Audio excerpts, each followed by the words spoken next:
Hello students. तो इस video में हम लोग कूलम्स लॉ से रिलेटेड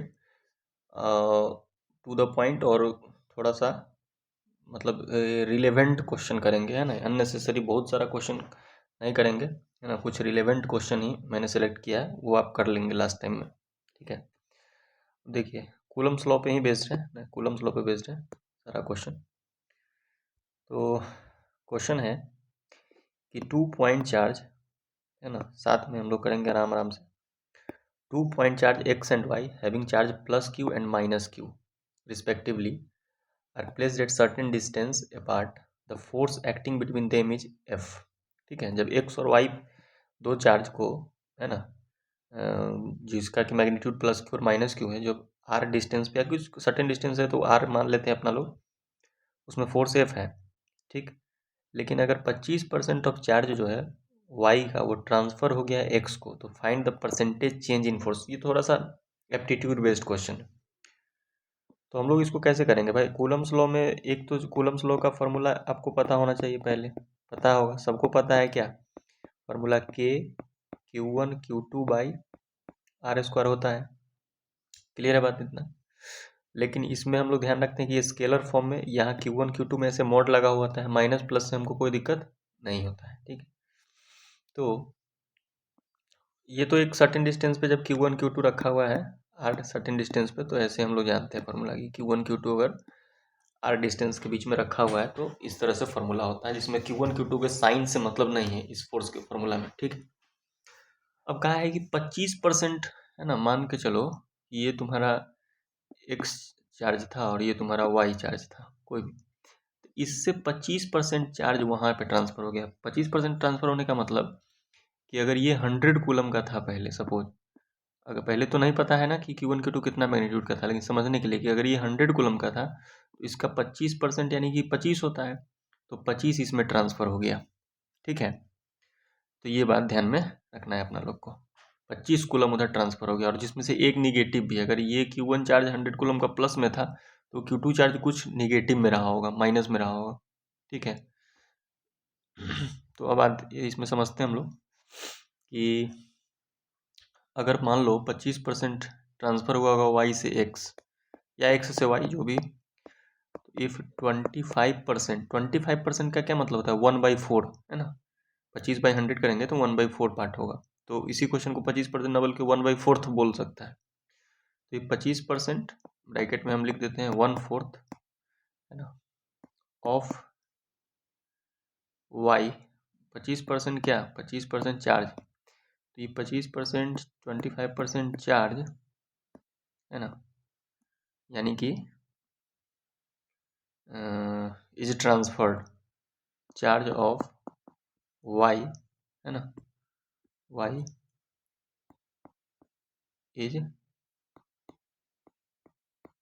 ट्रांसफर्ड टू x। अगर x में ट्रांसफर हुआ है तो q ने चार्ज दिया है ना, क्योंकि तो q ने चार्ज दिया है तो क्या हो जाएगा?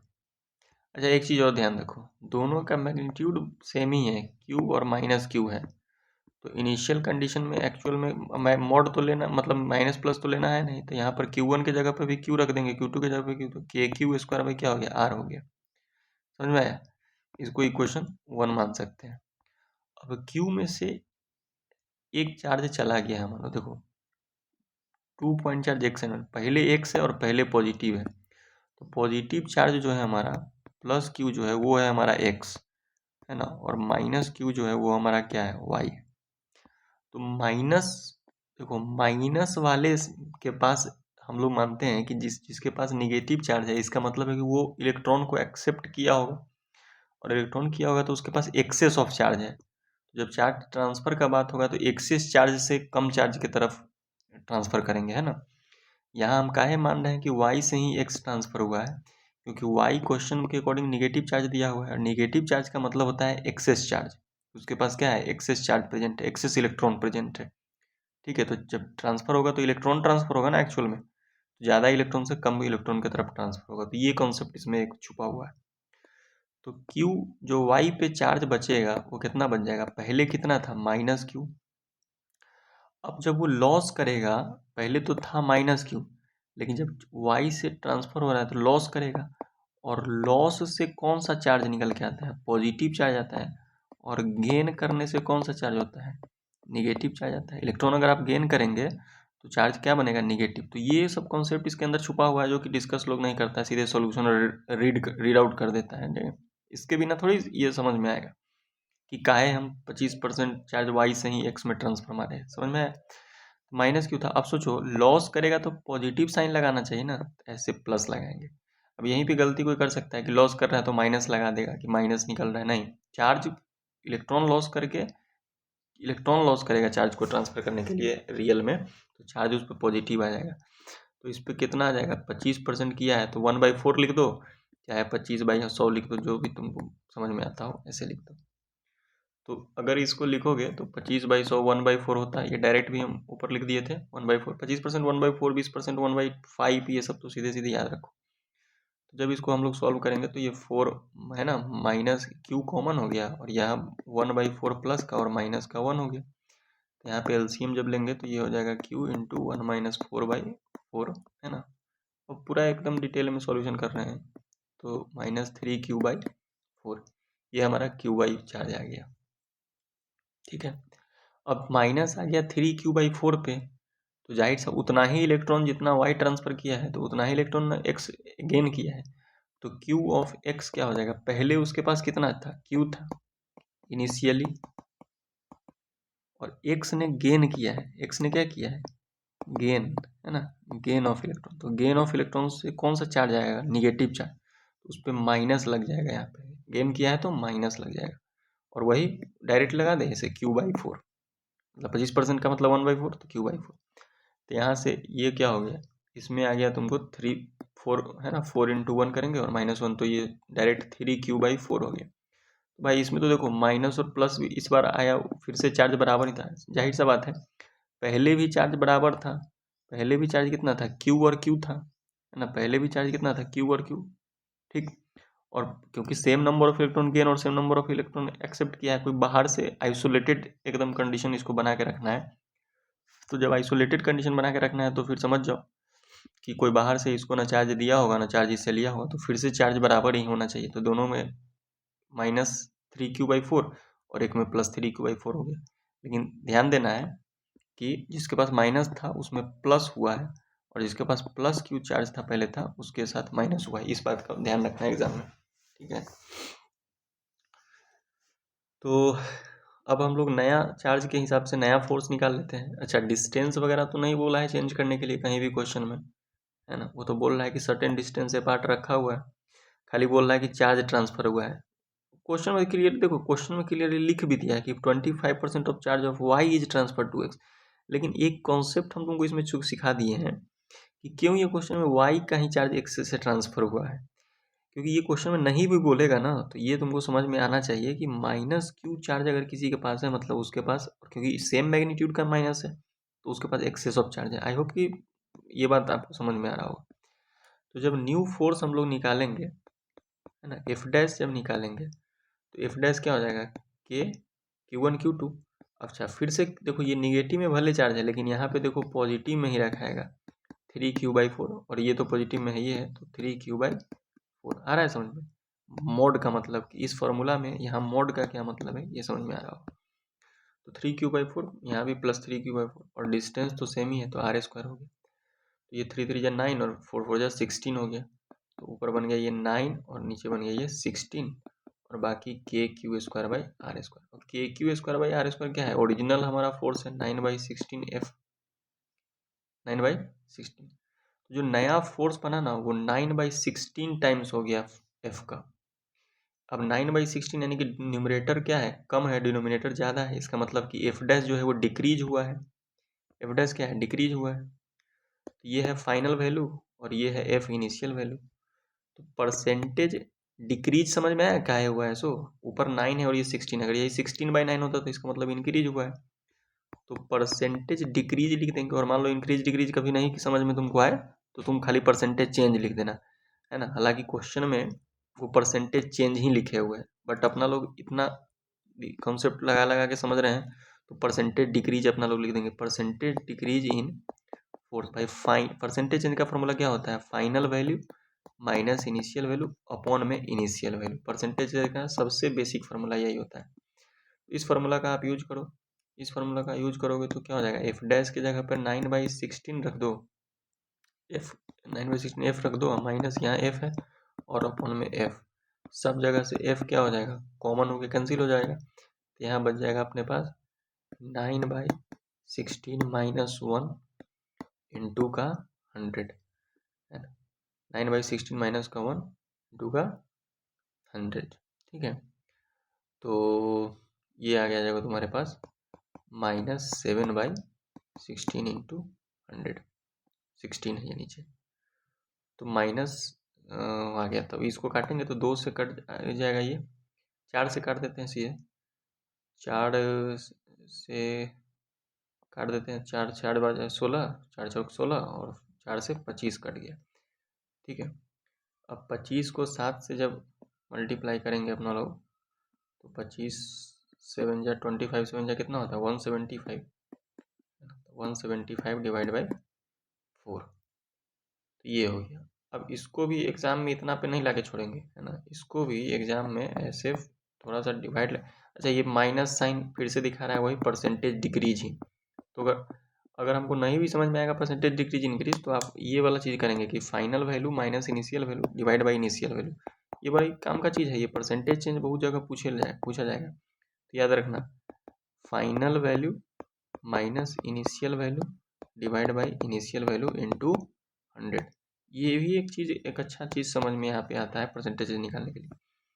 तो 175/4 को जब अपना लोग डिवाइड करेंगे, है ना, हालांकि मेरे साथ साथ तुम लोग कर रहे होगे तो कर भी लिए होगे बहुत लोग, ठीक है। तो इसको जब डिवाइड करेंगे तो क्या आएगा? इसको जब डिवाइड करेंगे 175 को, तो एक काम करो, अब तुमको हम ट्रिक दिखाते हैं। अब ये डिवाइड मत करो, जैसे नीचे कुछ ऐसा आ जाए ना नंबर, तो उसको 10 100 1000 ऐसे बनाने का कोशिश करो। तो ये 4 है नीचे, इसको 100 बनाने के लिए क्या करेंगे? 25 से मल्टीप्लाई और 25 से डिवाइड कर देंगे। तो ये देखो ऊपर तो बन गया तुम्हारे पास 175 इंटू 25 और नीचे बन गया तुम्हारे पास 100। अब देखो इसका मल्टीप्लाई करना थोड़ा तुम्हारा आसान रहेगा। मान लो कभी अगर ऐसा हो जाएगा, मतलब अभी मे भी शायद तुमको लग रहा होगा कि नहीं वो डिवाइड करना ही आसान था, बट ऐसा सिखा रहे हैं इसलिए कि मान लो कभी ऐसा नंबर हो जाएगा कि ऊपर मल्टीप्लाई करना क्या हो जाए, आसान हो जाए, तो 100 से डिवाइड लगाना, 2 जीरो के बाद डिसमल लग देना। अब इसमें भी तुमको मल्टीप्लाई सिखाते हैं। देखो तुमको 25 का पढ़ाना आता है, आसान है, मन में आ सकता है, तो सीधे 25 से 5 का मल्टीप्लाई करो। तो 25 से 5 का मल्टीप्लाई करने पर सबको मन में आ गया होगा 125, 125 का यहाँ सीधे 5 रख लो, ठीक है। अब कैरी हो गया 12, फिर ये 25 से अगला नंबर क्या है? 7, तो वो तो 175 ही होता है, और इसमें कैरी 12 वाला को ऐड कर दो, तो ये हो गया 5 2 7 और 7 1 8, और ये एक मल्टीप्लाई सिखा रहे हैं डायरेक्ट। तो ये तुमको 187 का तुम 7 रख लो, 187 का 7 रख लो, और कैरी कितना हो गया तुम्हारे 18, और 25 एकम 25, और 25 और 18 जब जोड़ेंगे अपना लोग, तो 8 5 13 का 3 हासिल, 1 3 और 1 4 43 हो गया। तो ये हो गया तुम्हारे पास 43। अब नीचे सोचो 100 है, नीचे क्या है? 100 है, तो एग्जैक्ट आंसर तुम्हारा आ गया कितना? हो सकता है इस डिवाइड में का डेसिमल तक रखते, लेकिन इसमें एग्जैक्ट आ गया 43.75%।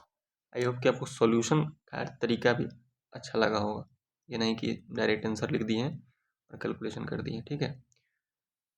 तो इस तरह से हम लोगों ने इस क्वेश्चन को अच्छे से देख लिया, है ना। चलो ठीक है, स्क्रीनशॉट ले लेंगे, आगे बढ़ते हैं दूसरे क्वेश्चन पे। दूसरा क्वेश्चन कह रहा है कि a charge plus Q is fixed on Y axis. साथ साथ कर सकते हो क्योंकि हम पूरा एकदम आराम आराम से करने, तो साथ साथ बनाने का कोशिश करो, है ना। जिस क्वेश्चन देखो और बनाना शुरू करो, ठीक है। तो charge plus Q is fixed on the Y axis. एक चार्ज प्लस क्यू है जो कि वाई एक्सिस पे फिक्स्ड है, ठीक है, लेकिन at a distance of 1 metre from the origin. बहुत बढ़िया, जैसे जैसे पढ़ रहे हैं वैसे वैसे करते भी चलते हैं। कह रहा है कि वाई एक्सिस और एक्स एक्सिस बना लेते हैं हम लोग, एक्स एक्सिस और वाई एक्सिस, चलो बना लेते हैं, ये बना लिए वाई एक्सिस। अब प्लस क्यू कहाँ है फिक्स? वाई एक्सिस पे, कितना दूर पे? 1 मीटर पे। तो ये ओरिजिन होता है ना 0,0, यहाँ से 1 मीटर पे यहाँ पे मान लो कि प्लस क्यू फिक्स है, प्लस क्यू यहाँ पर फिक्स्ड है। फिक्स्ड करने का मतलब कि बंधा हुआ है, वहाँ पे रुका हुआ है। तो इसका कोऑर्डिनेट लिखवा सकते हैं क्या? कोऑर्डिनेट क्या हो जाएगा? एक्स का 0, वाई का 1 हो गया। अच्छा आगे पढ़ते हैं। Another charge +2q is fixed on the X axis at a distance of √2 metre. √2 मतलब 1.41 मीटर के आसपास होता है। तो अगर 1 यहाँ होगा तो √2 थोड़ा सा इस जगह पे होगा। तो ये √2, 0 पे एक +2q चार्ज भी रखा हुआ है। ये कुछ नाम भी हम लोग देते चलते हैं। इसको नाम दे दिए मान लो A, और इसको नाम दे दिए मान लो B। ए थर्ड चार्ज -q, अच्छा एक तीसरा चार्ज -q भी है, ठीक है भाई।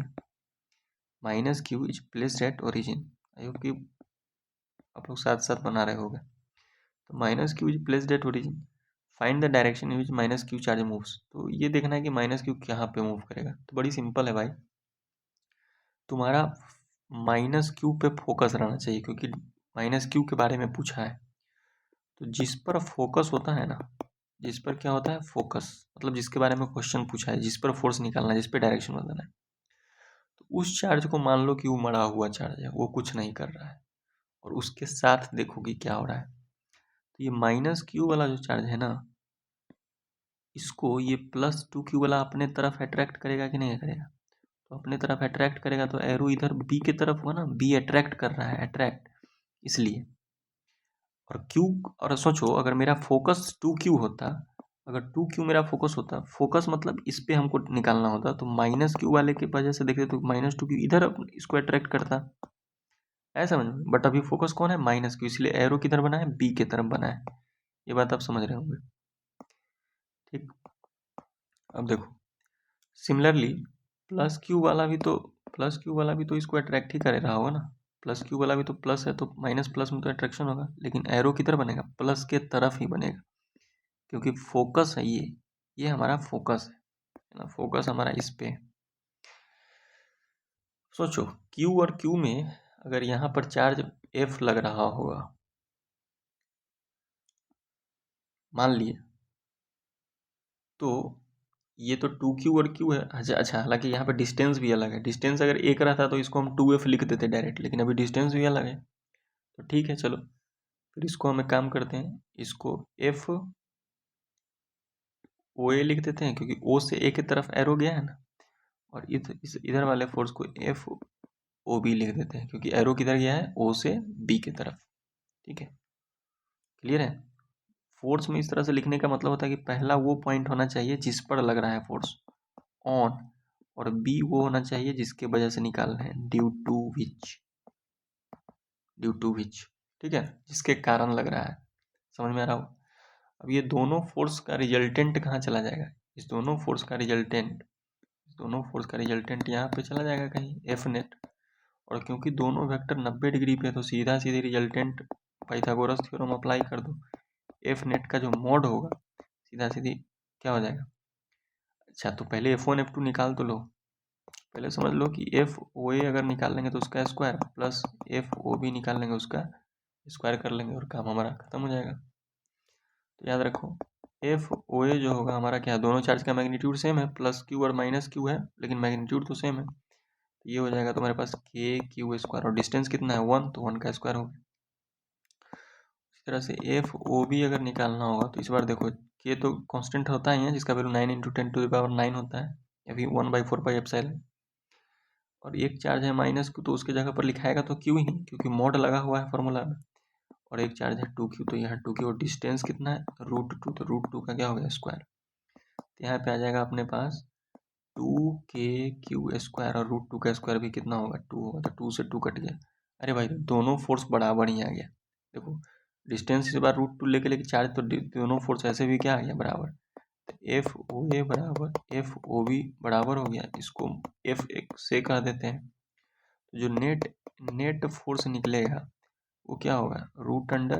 √f² प्लस f², यानी कि √2 टाइम्स ऑफ f निकलेगा। और f यहाँ पे इतना पे एग्जाम में नहीं छोड़ना है, CBSE के एग्जाम में चाहे बोर्ड के एग्जाम में आंसर लाना होता है, इतने की खाली √2f लिख दिए। तो √2f। अच्छा, इस क्वेश्चन में क्या हमसे नेट फोर्स पूछा है? नहीं, खाली पूछा है फाइंड द डायरेक्शन। लेकिन फिर भी अपना लोग क्वेश्चन बना रहे हैं तो नेट फोर्स भी समझ लेते हैं, क्या क्या दिक्कत होता है। तो √2f और √2f हमारे पास कितना आया है? KQ²। ठीक है, तो नहीं पूछा है बट देख लो, √2 के जगह पे जगह पे क्या लिख सकते हैं? 9 × 10⁹ और Q का मैग्नीट्यूड क्वेश्चन में चलो नहीं दिया है, नहीं दिया है तो अच्छा है, चलो इस फॉर्म में इसको छोड़ सकते हैं। मान लो अगर वैल्यू दिए हुए रहता तो इसमें वैल्यू पुट करके निकालते, लेकिन ये क्वेश्चन में आस्क नहीं था, तो अगर आपको एग्जाम में बनाना है तो आप छोड़ भी सकते हैं, नहीं बनाना है। अब डायरेक्शन बताने का मतलब होता है ये नहीं बताना कि ईस्ट साउथ नॉर्थ, ये नहीं, यहाँ से इसका एंगल बताना जरूरी है।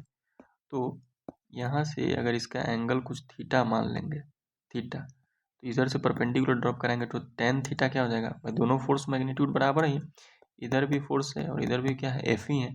तो जब tan थीटा डायरेक्शन का बात आएगा, है ना, जब डायरेक्शन का बात आएगा तो सीधे tan थीटा निकाल देंगे।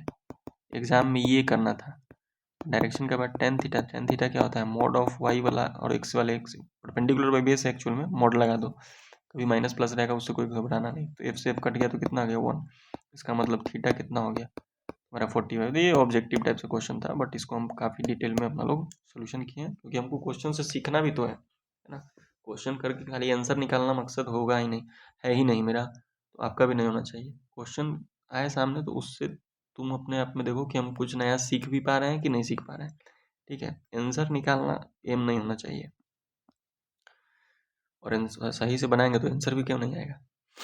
अगला बात है, अगला क्वेश्चन है 3 पॉइंट चार्जेज +2 माइक्रोकूलम -3 माइक्रोकूलम, है ना, फोटो बना हुआ था क्वेश्चन में, and -3 microcoulomb are kept at a vertices ABC जैसा दिखा रहा है क्वेश्चन में। इक्विलेटरल ट्रायंगल है तो साइड 2 है, 20 सेंटीमीटर। तो इस तरह का क्वेश्चन जब आए ना तो पहले अपना लोग स्टैंडर्ड कुछ बना लेंगे, उसके बाद वैल्यू पुट करेंगे बाद में।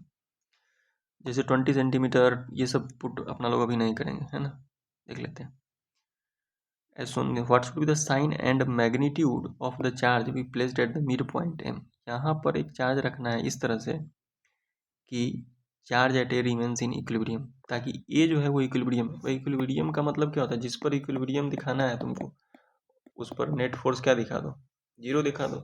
फोर्स का बात हो रहा है तो फोर्स दिखा रहा हो, कभी रोटेशन का बात होता है तो वहाँ टॉर्क 0 दिखा दो, रोटेशनल इक्विलिब्रियम कहलाएगा। फोर्स 0 होता है उसको ट्रांसलेशनल इक्विलिब्रियम कहते हैं। तो ए को इक्विलिब्रियम में रखना है, यही ना, ठीक है। ये तो बहुत अच्छा क्वेश्चन हो गया, ये तो मस्त क्वेश्चन हो गया। क्वेश्चन नंबर 3 एकदम स्टार मार्क क्वेश्चन है, समझते हैं ध्यान से इसको।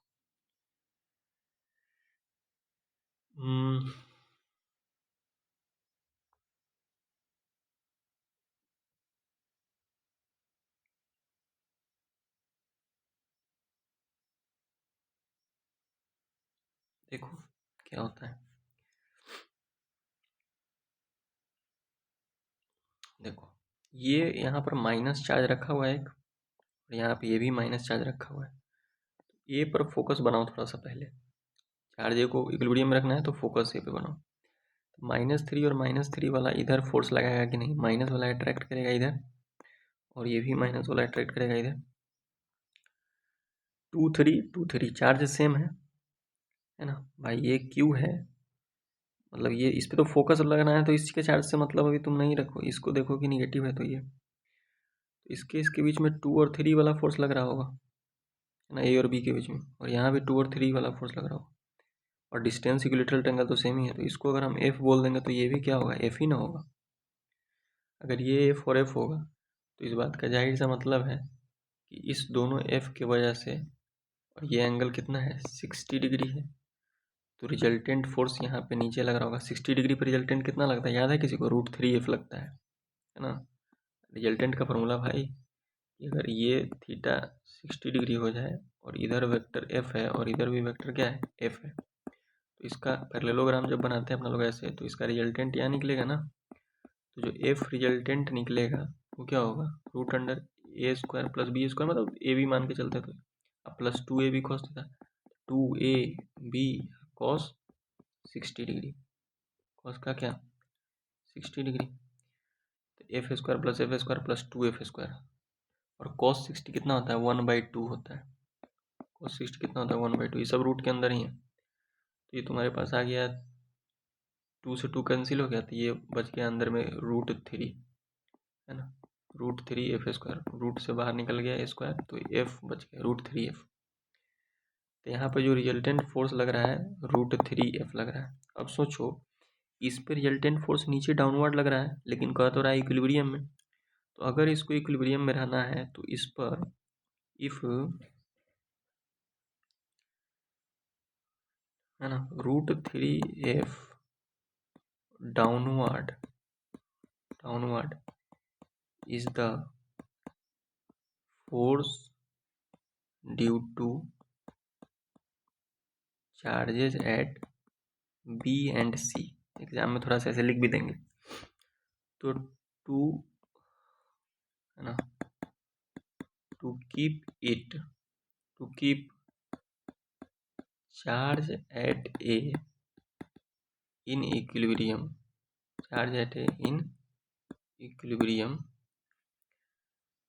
√3f must be applied upward, ऊपर लगना चाहिए। अच्छा, और ये तो जानते हैं इक्विलेटरल ट्रायंगल में ये वर्टेक्स और ये वाला मिड पॉइंट है, तो सामने सामने ही लड़ेगा। तो एम पॉइंट पे एक ऐसा चार्ज रखेंगे अपना लोग जो कि उसको दूर फेंके, है ना। ऊपर फोर्स लगाना है तो यहाँ पर कैसा चार्ज लगाना पड़ेगा जो इस पे फोर्स ऊपर लगाए। तो जाहिर सा बात है upward, that is we have to place plus Q charge, है ना। प्लस क्यों माने, क्योंकि उसको दूर फेंकना है ना, रिपेल करना है। Plus Q charge at M. अब प्लस क्यू मान नेचर जान गए यहाँ पे। देखो इतना ही करने से नेचर जान गए, इसका सॉल्यूशन वगैरह देखोगे तो वही मतलब कैलकुलेशन पहले ही कर देता है ना, तो चलो सॉल्यूशन थोड़ा सा टफ लगने लग जाता है। तो चार्ज एट एम रख दिए। तो अब देखो नेट फोर्स 0 करना है। तो ये जो ए वाला चार्ज है ना, इस पर कितना चार्ज है 2 माइक्रोकूलम है। तो इस पर नीचे फोर्स लग रहा है कितना √3f, और ऊपर भी कितना लगने लग गया √3f। लेकिन ये √3f कौन लगा रहा है, एम वाला चार्ज लगा रहा है ना। तो ये एम और उसके बीच में फोर्स लग रहा था, ये एम और ए के बीच में। तो इसके जगह पे अपना लोग बना सकते हैं ऐसे के Q1 Q2। तो Q1 तो Q मान लिए हैं, और Q2 के बारे में पता है कि वो होता है 2 माइक्रोकूलम। तो 2 × 10⁻6 कूलम, चलो यहाँ पे कर लेते हैं। डिवाइड बाई डिस्टेंस क्या है, ये हाइट। तो हाइट ऑफ इक्विलेटरल ट्रायंगल कितना होता है √3/2 टाइम्स ऑफ साइड होता है ना। और निकाल भी सकते हो, अगर ये तो फॉर्मूला याद नहीं तो क्या दिक्कत है। ये 60 डिग्री होता है ना, तो ये साइड अगर ए है, ए लेंथ का साइड है अगर मान लो, तो सीधे समझो ये हाइपोटेनस है, ये परपेंडिकुलर चाहिए। तो परपेंडिकुलर हाइपोटेनस में साइन थीटा चाहिए लगता है ना। तो साइन 60 इजिकल्स टू, देखो हाइट h, ये वर्टिकल हाइट है ना, ये वर्टिकल हाइट h और ये हाइपोटेनस a। तो h/a लगा सकते हैं, ठीक है। तो h/a लगा सकते हैं। तो h साइन 60 कितना होता है √3/2, और ये a साइड यहाँ चला गया तो साइड आ गया। डायरेक्ट याद रखोगे तो ज़्यादा अच्छा है। Height of equilateral triangle √3/2 side, है ना, √3/2 इंटू साइड। ये तो बेसिक मैथ उसका पार्ट होता था, लेकिन फिर भी याद नहीं तो कोई घबराने का बात नहीं है। तो √3/2 इंटू साइड का लेंथ दिया हुआ है 20 सेंटीमीटर। तो 20 सेंटीमीटर को मीटर में बदल लेंगे तो 10⁻²। लेकिन ये जो डिस्टेंस है, इस डिस्टेंस का क्या होना चाहिए, स्क्वायर होना चाहिए। आ जाओ इधर, इसको पहले इधर सॉल्व कर लेते हैं। अब के क्यू चलो इधर साइड में रखो, अभी इसको सॉल्व करोगे तो ये मिलेगा तुम्हारे पास 2 × 10⁻6 और डिवाइड बाई √3 का स्क्वायर हो गया तो ये 3 बन जाएगा, और ये 20 का स्क्वायर हो जाएगा 40 बोल रहे हैं 400। 10⁻² का स्क्वायर हो गया -4, और नीचे वो 2 था उसका स्क्वायर होगा 4, और वो चला जाएगा ऊपर। तो यहाँ से 2 से पहले 400 को काट दिए 200 बार में, और 4 से 200 को काट दिए 50 बार में। 50 बार में, सॉरी 500 लिखा गया। ठीक, तो आई होप कि समझ में आ रहा होगा आपको। कैलकुलेशन ही तो कर रहे हैं ना, कि कैलकुलेशन खुद से ही करना चाहिए लेकिन फिर भी हम साथ में कर रहे हैं।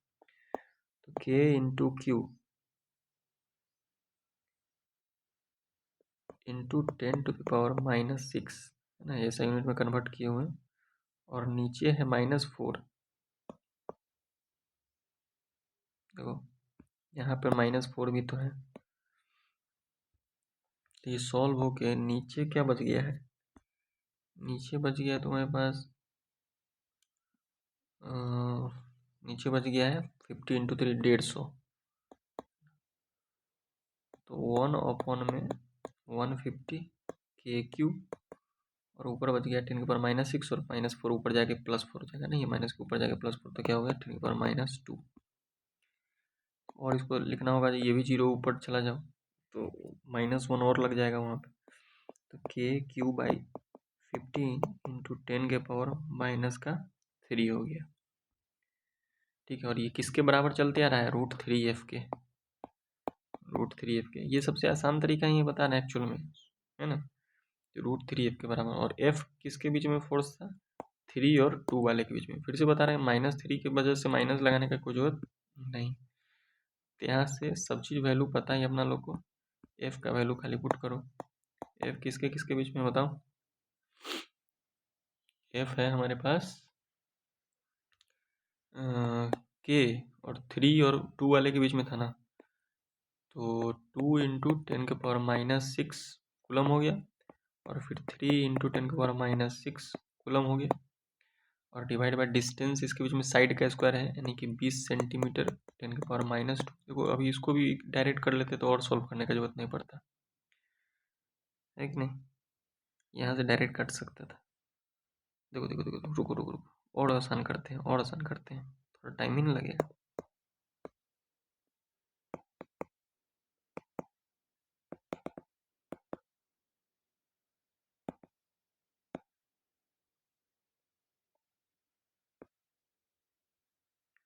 देख भाई, इधर फोर्स में साइड आ रहा है ना, देख इधर √3f को, है ना, इसको बैलेंस करना इधर वाले से। देख √3 और f की जगह पर क्या रखेंगे, k 2 इंटू 10⁻⁻6 कूलम, और 3 इंटू 10⁻⁻6 कूलम। ठीक है, चलो, और डिवाइड बाय डिस्टेंस क्या है, साइड का स्क्वायर, तो 20 सेंटीमीटर को मीटर में बदल लिए, -2 इसका स्क्वायर हो गया। और इस साइड देखो क्या है, k है, q है, और एक 2 इंटू 10⁻⁻6 है, और डिवाइड बाई √3/2 का स्क्वायर, इसका स्क्वायर अलग कर लो, और इधर देखो 20 इंटू 10⁻⁻2 का स्क्वायर अलग है। तो यहाँ से आपको ये बात समझ में आ गया होगा कि ये काट दिया अचानक से, डायरेक्ट स्क्वायर से स्क्वायर कट गया, ऊपर 2 इंटू 10⁻⁻6 से 2 इंटू 10⁻�6 कट गया, के से के कट गया, तो अब देखो क्यू इतना आसानी से आ गया। तो क्यू क्या निकल के आ गया, नहीं तो बात तुम सॉल्व करके देखना कितना आसान है और हार्ड है, तो बताना। क्यू यहाँ है, तो ये √3/2 का स्क्वायर मल्टीप्लाई इधर चला जाएगा, हो क्या, तो √3 इंटू 3 इंटू 10⁻⁻6 ऑलरेडी था, और √3/2 का स्क्वायर हो गया, तो √3/2 का स्क्वायर वहाँ जाके मल्टीप्लाई हो गया, तो ये बन गया तुम्हारे पास, स्क्वायर हो जाएगा तो 3/4 बन जाएगा, तो √3 इंटू 3 इंटू 3/4 इंटू 10⁻⁻6, यहाँ से आपको आ गया कितना, 9√3, कितना आ गया, 9√3 डिवाइड बाई 4 इंटू 10⁻⁻6 कूलम आ गया। अब -6 को जैसे माइक्रो कूलम को खोल लिए थे, ओपन किए थे, वैसे ही यहाँ पे माइक्रो कूलम लिख दो, क्वेश्चन के टर्म्स में लिखो ना आंसर, है ना, माइक्रो कूलम में क्वेश्चन दिया हुआ था, तो यहाँ भी लिख दो माइक्रो कूलम। तो क्यू आ गया 9√3, और नेचर पहले ही हम लोग चेक कर लिए थे, नेचर पहले ही चेक कर लेते कि कैसा नेचर आएगा, प्लस काफ़ी अच्छा क्वेश्चन है ये। ठीक है, बहुत अच्छा क्वेश्चन है, इस तरह के क्वेश्चन बना के जाना चाहिए, और जो अप्रोच बताए हैं ये अप्रोच से ही हम लोग को बनाना है क्वेश्चन को, और थोड़ा बहुत एग्जाम में लिखना उखना भी है, जैसे ये सब कॉन्सेप्ट लिखे हैं यहाँ पे। ठीक है, तो हो गया, आगे बढ़ते हैं अपना लोग। कह रहा है कि two identical two identical point charge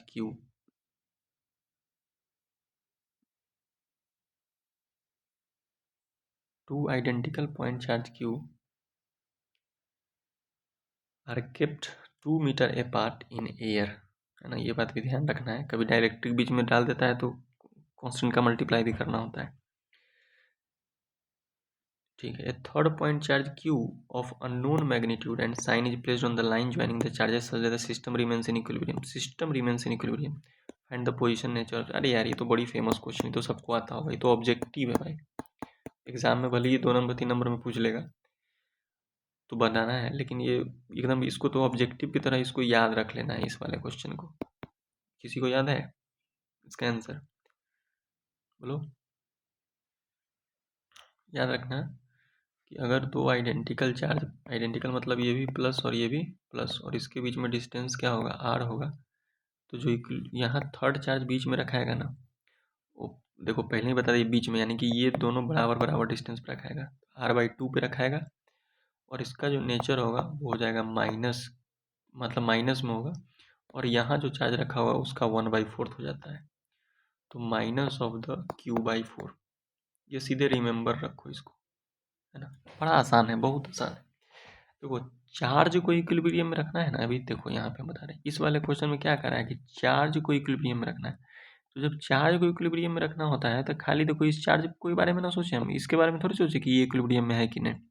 इसके बारे में सोचें क्या कि ये इक्विलिब्रियम में है कि नहीं। हो सकता है कि नहीं भी होगा इक्विलिब्रियम में, हो सकता है कि इक्विलिब्रियम में नहीं भी होगा, लेकिन जब वो क्वेश्चन में बोल देगा ना कि सिस्टम रिमेन्स इन इक्विलिब्रियम, तो सारा चार्ज इक्विलिब्रियम में होगा। सिस्टम का मतलब कि जहाँ जितना चार्ज वहाँ पे है सब इक्विलिब्रियम में होगा। All charges are in equilibrium. तो कम से कम दो चार्ज पे तुम दिखा दो नेट फोर्स जीरो, कम से कम सिस्टम और इक्विलिब्रियम में दिखाना होगा। हालांकि यहाँ पे दिखाना नहीं है तो बता ही रहा है, तो तुमको पोजीशन और नेचर बताना है कैपिटल क्यू का, ठीक है। और डिस्टेंस बोल रहा है 2 मीटर, तो 2 मीटर 4 मीटर पे नहीं जाओ, हम लोग जनरल बनाओ पहले कहानी, ठीक है ना। 2 मीटर 4 मीटर तो कहने के लिए है, ठीक है। पोजीशन बाद में कह देंगे 1-1 मीटर पे, क्योंकि बराबर बराबर होता है तो 1-1 मीटर पे कह देंगे, क्या दिक्कत है। देखो क्या करेंगे, पहले हम लोग ऐसे लिख लिए सॉल्यूशन, यहाँ पे लिख लेंगे कि माइनस क्यू है, यहाँ पे लिख लिए कि प्लस क्यू है, ठीक है। और चार्ज को हम मान लिए कि ये जो क्यू चार्ज है, पहले तो हमको नहीं पता है ना कि कहाँ रखना है, तो क्यू चार्ज को मान लिए कि माइनस क्यू वाले से एक्स डिस्टेंस पे। तो इधर क्योंकि 2 दिया हुआ है तो चलो 2 माइनस एक्स रख लेते हैं। जनरल आर रहता तो आर माइनस एक्स रख लेते, क्या दिक्कत है। अब सोचो फोकस क्या है मेरा, पहला फोकस है मेरा माइनस क्यू, है ना, फोर्स माइनस क्यू। अगर इक्विलिब्रियम में सिस्टम को रखना है तो इसको भी तो इक्विलिब्रियम में रहना है, इसको भी इक्विलिब्रियम में रहना है, सबको इक्विलिब्रियम में रहना है, तो प्लस क्यू हमारा फोकस है। तो ये वाला प्लस क्यू इस वाले प्लस क्यू के साथ क्या कर रहा होगा, इसको इधर धक्का दे रहा होगा कि नहीं। इसको नाम दे दी मान लो हम F1 2 दे दिए, मान लो इसको 1 चार्ज कर दिए, इसको 2 कर दिए और इसको 3 कर दिए, ठीक है। तो 1 ड्यू टू 2 हो गया। और अगर ये मेरे पास थर्ड वाला चार्ज है, ये मेरे पास थर्ड वाला चार्ज है, ब्लैक से रिप्रेजेंट कर रहा है, तो ये थर्ड वाला भी तो क्या करेगा, इसको अपने तरफ ही ना बुलाएगा पास, क्योंकि निगेटिव चार्ज है ना, तो इसको अपने तरफ ही बुलाएगा। तो इसको कह दिए F(1) ड्यू टू 3। अच्छा माइनस क्यू प्लस क्यू बोला है क्या, नहीं ना, माइनस क्यू प्लस क्यू नहीं बोला, ठीक है छोड़ो। तो जब नहीं बोला है तो आइडेंटिकल पॉइंट चार्ज क्यू बोला है, तो दोनों प्लस क्यू ही रहेगा। देखो यहाँ पे माइनस क्यू जैसे रहता अगर मान लो तो समझ लो कि दोनों फोर्स का डायरेक्शन एक तरफ आ रहा है ना, क्या तो जब दोनों फोर्स का डायरेक्शन एक तरफ आ रहा है तो क्या इस क्यू को इक्विलिब्रियम में बोल सकते हैं, बिल्कुल नहीं बोल सकते हैं, क्योंकि इस पर नेट फोर्स इधर की तरफ लग रहा है। हाँ, इसको इक्विलिब्रियम में बनाने के लिए कितना फोर्स चाहिए, तो इधर की तरफ जितना ये लग रहा है उतना ही फोर्स हमको लगाना पड़ेगा, है ना। F1 2 प्लस F1 3 के हम लगा देंगे तब इक्विलिब्रियम में आ जाएगा, जैसा पिछले वाले क्वेश्चन में किए थे, ऊपर फोर्स लगा के इक्विलिब्रियम। तो आ जाओ, तब यहाँ पे क्या है, ये प्लस क्यू चार्ज है, ये भी क्वेश्चन में कहीं माइनस क्यू नहीं बोला था। तो ये वाला प्लस क्यू ब्लैक वाला भी तो क्या करेगा इस बार,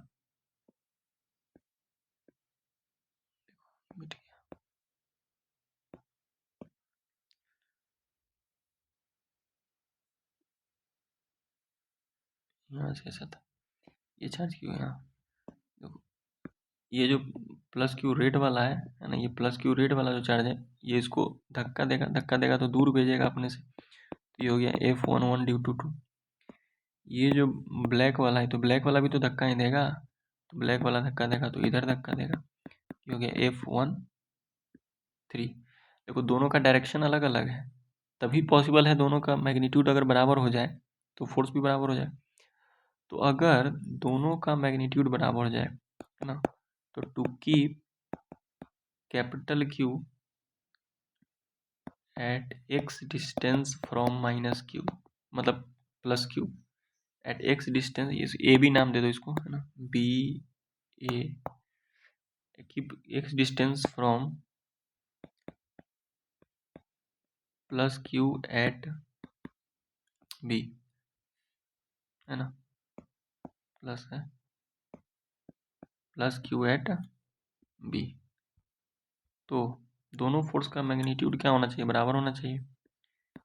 F12 का मैग्नीट्यूड बराबर होना चाहिए F13 के मैग्नीट्यूड से। तो 1-2 का फोर्स ये किसके किस बीच में लग रहा है, 1 और 2 के बीच में, और 1 और 2 के बीच में डिस्टेंस कितना है, 2 - x। तो आ जाओ K, 1 पे चार्ज कितना है Q, और 2 पे चार्ज कितना है स्मॉल q, डिस्टेंस कितना है 2 - x का होल स्क्वायर डिवाइड बाई 1 और 3 के बीच में K चार्ज Q है, और 3 वाले चार्ज कितना है Q ही है, और यहाँ पर डिस्टेंस कितना है x स्क्वायर। KQ से KQ कट गया, तो यहाँ बच गया 1/2 - x का whole square divide by 1/x square. ये उधर चला जाएगा, तो इसको ऐसे सॉल्व कर लो,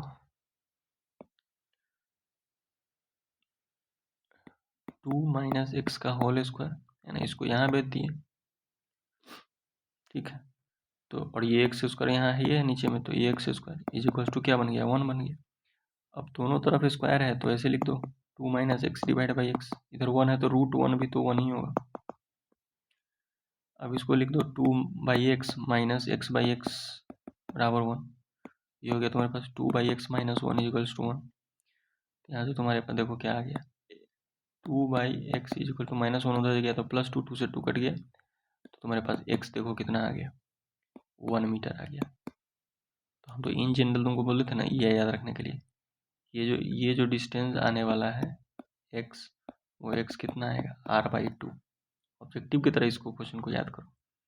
अब चार्ज का मैग्नीट्यूड निकालने के लिए क्या करना है, तो अभी तो हम खाली किसको इक्विलिब्रियम में दिखाए हैं, Q को, लेकिन अगर सिस्टम इक्विलिब्रियम में रहता तो क्या कंसेप्ट है, all charge are in equilibrium. तो अगर सिस्टम को इक्विलिब्रियम में रखना है तो आप या तो इसको या इसको भी इक्विलिब्रियम में दिखा दो, कोई एक को दिखा दो। तो मान लो कि हम थर्ड वाले चार्ज को इक्विलिब्रियम में रखना है ना, यहाँ पे लिखेंगे if system has to be, पहले ये काम करना ही है, डायरेक्ट r/2 मत करना। System has to be remain in equilibrium, एक अब ऑब्जेक्टिव में आएगा तो सीधे याद रखो इस बात को, system has to be remain in equilibrium if net on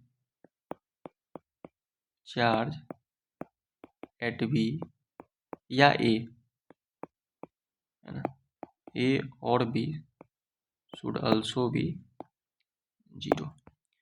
तब देखो सोचो, अब ए वाला चार्ज फोकस पे है मेरा, मैग्नीट्यूड कितना है Q, यहाँ पे प्लस Q, और यहाँ पे भी क्या है प्लस Q। अब सोचो तुम, ये देखो, ये अगर प्लस Q होता तो ये प्लस Q इस वाले को इधर ही फोर्स लगाता, और ये तो क्योंकि प्लस Q गिवन ही है तो ये तो इधर लगाएगा ही फोर्स। तो मान लो ये था चार्ज मेरा कितना 2 ना, 2 था, ये 1 था और ये 3 था, तो ये फोर्स मान लो कि ये तो पता ही है इधर F13 लग रहा है ड्यू टू 2।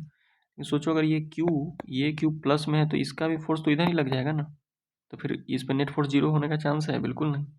तो इस वजह से है ना, इसको इक्विलिब्रियम में अगर रखना है तो एक फोर्स इधर लगना चाहिए, एक फोर्स इधर लगना चाहिए जो कि -Q लगाएगा, और -Q लगाएगा इसका मतलब है कि नेचर पता चल गया, है ना। तो F/3 ड्यू टू 1 इधर हो गया, तो यहाँ से नेचर पता चल गया है ना। टू कीप Q एट, नहीं इसको B पॉइंट बोले थे ना, B, और इसको ये बोले थे Q at B, to keep Q at B to be in equilibrium, Q must be negative, Q must be, ये बात समझ में आया कि नहीं जी। Q जब निगेटिव रहेगा तभी ना इस डायरेक्शन में फोर्स लगा पाएगा अपने तरफ, है ना। माइनस Q रहेगा तभी ना प्लस वाले को अट्रैक्ट करेगा अपने तरफ। Q मस्ट बी निगेटिव, तो नेचर पता चल गया। और बराबर रहना है इस दोनों फोर्स को, इस दोनों फोर्स का मैग्नीट्यूड क्या होना चाहिए, बराबर होना चाहिए। तो नेचर, अब दोनों का मैग्नीट्यूड बराबर कर दो चलो। तो F3 भाई 3 2 में कितना फोर्स लगेगा, डिस्टेंस कितना है 2 मीटर, इस दोनों के बीच में डिस्टेंस कितना है 2 मीटर। तो पहला हो गया KQ स्क्वायर, क्योंकि ये भी Q है ये भी Q है, Q स्क्वायर बाई 2 का स्क्वायर बराबर K small Q by capital Q। अच्छा देखिए स्मॉल कैपिटल Q भले माइनस है, लेकिन फॉर्मूला में थोड़े माइनस लगाते हैं अपना लोग। अभी 2-3 क्वेश्चन देखे हम लोग, सब बार यही बार बोले KQ बाई डिस्टेंस कितना है एक्स स्क्वायर, और एक्स हम लोग को पता है 1 मीटर है, एक्स कितना है 1 मीटर, तो 1 का स्क्वायर, इसलिए हम एक्स वाला ही लेके चले हैं कि 2 माइनस एक्स करके फिर क्या है उसको 1 दिखाएं। तो यहाँ से के से के कट गया और क्यू से एक क्यू कट गया, तो एक क्यू यहाँ बचा हुआ है ना। तो क्यू इजिकल्स टू कितना आ गया Q/4 आ गया। बट नेचर निगेटिव है, तो यहाँ पर एक आंसर में क्या लगा दो, फाइनल आंसर -Q/4, है ना। तो इतना सारा चीज़ तुम कम से कम मिनिमम लिखोगे, 3 नंबर 4 नंबर का क्वेश्चन जो भी आएगा ये 3 नंबर में आना चाहिए ऐसा क्वेश्चन, तो ये तुमसे बन जाएगा। ठीक है, अब अगला बढ़ते हैं, आगे बढ़ते हैं। 1 घंटा करेंगे अपना लोग क्वेश्चन, जितना भी 5-6 क्वेश्चन जो भी बन पाए। ए चार्ज Q नहीं क्या है, the force between the two charge distance, the force between the two charges placed at x distance apart is F if both the charges are moved towards each other by a distance y। ठीक है, then find the relation for the new force in terms of F x and y। ठीक है, ये भी चलो बढ़िया।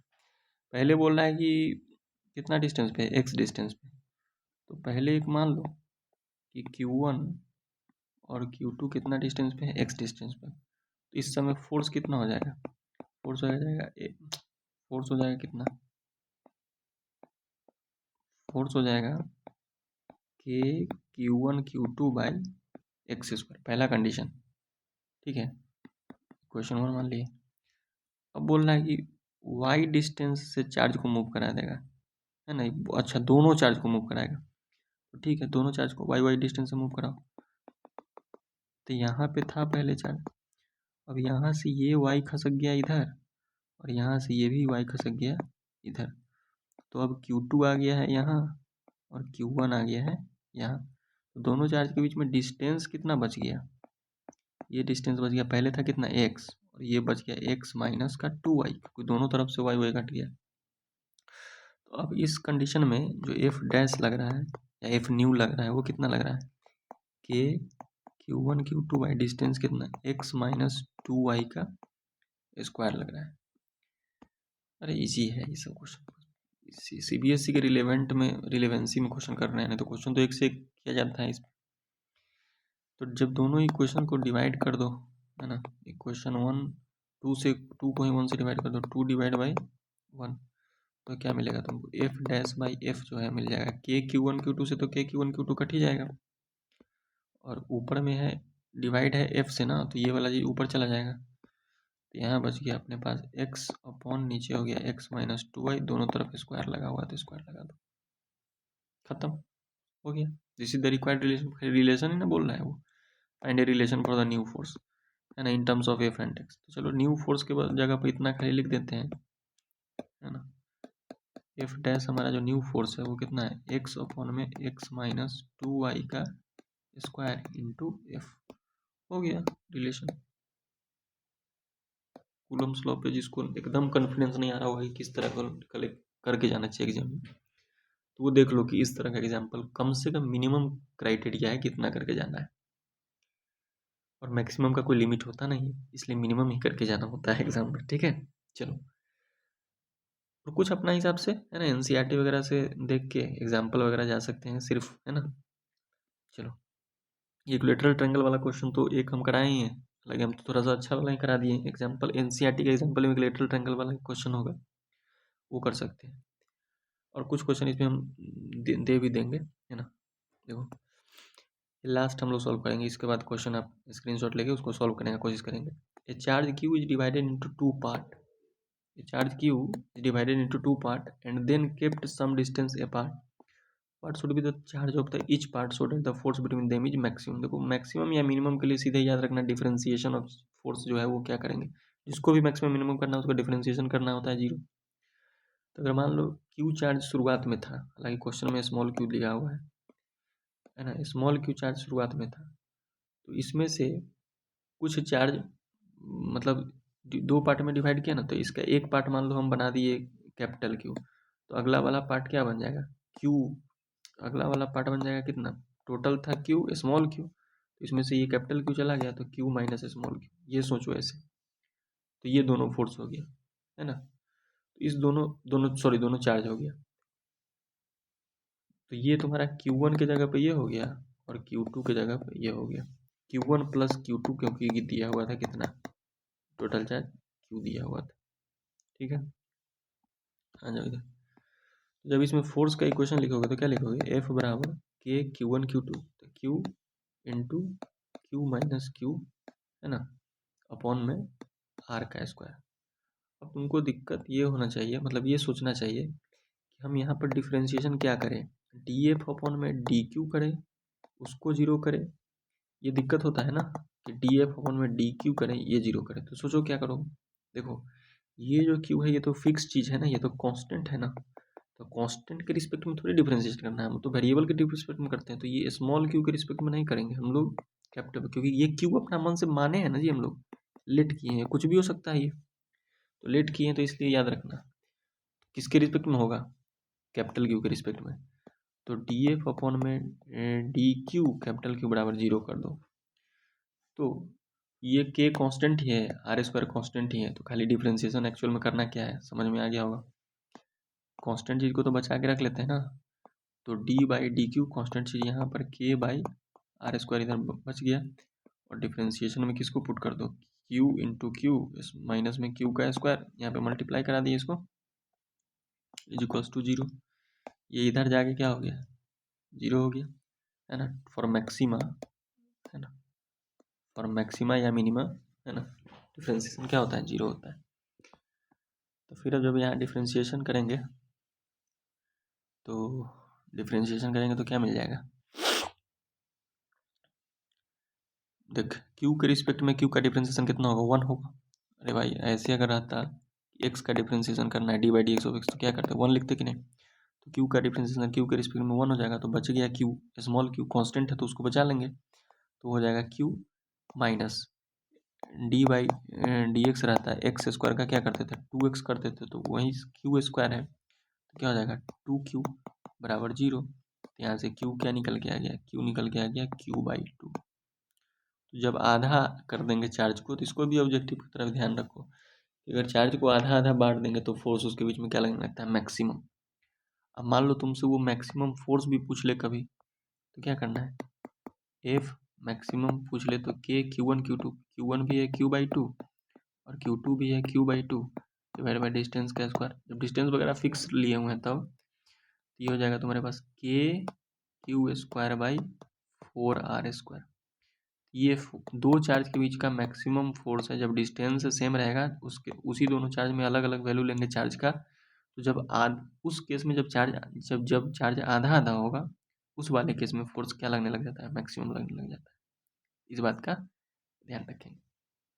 चलो, तो इस वीडियो में इतना ही। अब कुछ क्वेश्चन आपको प्रैक्टिस के लिए दे देते हैं यहाँ पे, है ना। जैसे ये क्वेश्चन हो गया, ठीक है, इसको बनाने का कोशिश करेंगे, छोटा छोटा क्वेश्चन ही है ना। ये वाला क्वेश्चन बनाने का कोशिश करेंगे, KVS में आया हुआ ही क्वेश्चन है ये, ठीक है।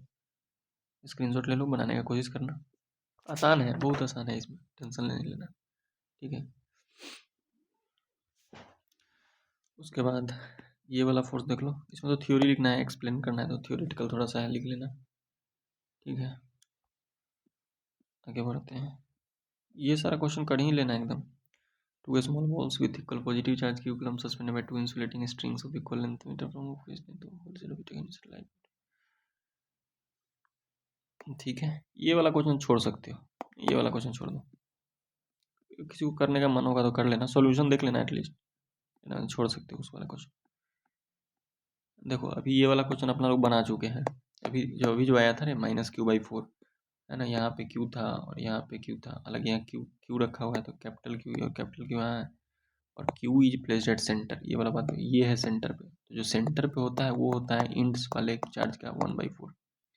याद रखना, ये भी बात याद रख लो, चार्ज एट सेंटर जो होगा वो माइनस होगा चार्ज एट इंड्स बाई 4, क्योंकि कभी कभी हो सकता है इसी को बाजी पलटा दे, क्यू इंड पूछ लेगा तो -4 क्यू हो जाएगा ना, कुछ भी पूछ सकता है ऐसे। देखो यहाँ two fix point charges 4E and E units are separated by a distance A. Where should be the third charge point should be placed to in equilibrium? थोड़ा सा रिलेटेड क्वेश्चन ही है, थोड़ा सा दिमाग लगाओगे तो ठीक ठीक रहेगा, रिलेट करके बनाना इसको, तो इसको भी बना लेना, ठीक है। चलो तो इस वीडियो में इतना ही, और कूलम्स लॉ में अगर तुमको डर लग रहा था ना तो एकदम इतना ही कर लो और कूलम्स लॉ को ओके कर दो बस। कूलम्स लॉ से क्वेश्चन अगर आना होगा तो तुमको तुम्हारे इतने से काम तुम्हारा हो जाएगा, ठीक है। चलो मिलते हैं।